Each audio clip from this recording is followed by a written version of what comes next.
আজকে ড্রাগন ফল দিয়ে বানিয়ে খেলাম ড্রাগন ফলের ঠান্ডা জুস। সকাল সকাল ঘুম থেকে উঠে হাত মুখ দিয়ে নাস্তাটা করে নিলাম। নাস্তা করা শেষ হলে ডিরেক্ট চলে আসি ছাদে আসার পর প্রায় 1 ঘন্টার মতো ব্যায়াম করে নিলাম। ব্যায়াম করা শেষ হলে ডিরেক্ট চলে আসলাম বাসায় আসার পর ঝুড়ি থেকে একটা ড্রাগন ফল নিয়ে ভালোভাবে ধুয়ে নিলাম। ধোয়া শেষ হলে ড্রাগন ফলটাকে কুচি কুচি করে কেটে নিলাম। ফলটা কাটা শেষ হলে ফ্রিজ থেকে নিয়ে নিলাম কিছু পরিমাণ বরফ নেওয়া হলে ব্লান্ডারটাকে বের করে ভালোভাবে ফিট করে নিলাম। ব্লান্ডারটা ফিট করা হয়ে গেলে প্রথমে দিয়ে দিলাম কাটা ড্রাগন ফলগুলো। ড্রাগন ফল দেওয়া শেষ হলে দিয়ে দিলাম কিছু পরিমাণ বরফ দেওয়া শেষ হলে দিয়ে দিব কিছু পরিমাণ ঠান্ডা মিল্ক দেওয়া শেষ হলে দিয়ে দিলাম 2 চামচ চিনি দেওয়া শেষ হলে ব্লান্ডারটাকে কিছুক্ষণ চালানোর পর ফাইনালি আমাদের ড্রাগন ফলের শরবতটা হয়ে গেল রেডি। এখন ড্রাগন ফলের জুসটাকে আমি খেয়ে দেখবো কেমন হয়েছে। খেয়ে দেখলাম গাইস অসাধারণ টেস্ট। তোমরা ঘরে বানিয়ে দেখতেও পারো। গাইস তুমি কি কখনো ড্রাগন ফলের শরবত খেয়েছো? প্লিজ কমেন্টে জানিয়ে যেও। আর যদি না খেয়ে থাকো তোমাদের বাসার অ্যাড্রেসটা আমাকে দিও, আমি তোমাদের বাসায় পৌঁছে দিব। তো আমি ড্রাগন ফলের জুস খাই। তোমাদের কাছে যদি আমার ভিডিও ভালো লেগে থাকে প্লিজ লাইক কমেন্ট সাবস্ক্রাইব করে দিও। দেখা হচ্ছে নেক্সট কোনো ভিডিওতে।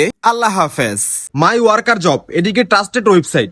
এই সাইটে কিভাবে ডিপোজিট করা যায়? বিকাশ, নগদ এবং ক্রিপ্টোকারেন্সির মাধ্যমে। এখান থেকে আপনারা জব পোস্ট করতে পারবেন, লাইক ফলো নিতে পারবেন, ইউটিউবে সাবস্ক্রাইবার বাড়াতে পারবেন, ওয়াচ টাইমও নিতে পারবেন। বিভিন্ন রকম কাজ আছে এগুলো অর্গানিক ভাবে করা হয়। আপনারা চাইলে এখানে জব পোস্ট করতে পারেন, প্লাস এখান থেকে ইনকামও করতে পারেন কাজ করে। দেখতে পাচ্ছেন এখানে $1 উইথড্র করেছি আর $1 ডিপোজিটে রয়েছে। ওয়েবসাইটের লিংক আমার ডিসক্রিপশন বক্সে দেওয়া আছে।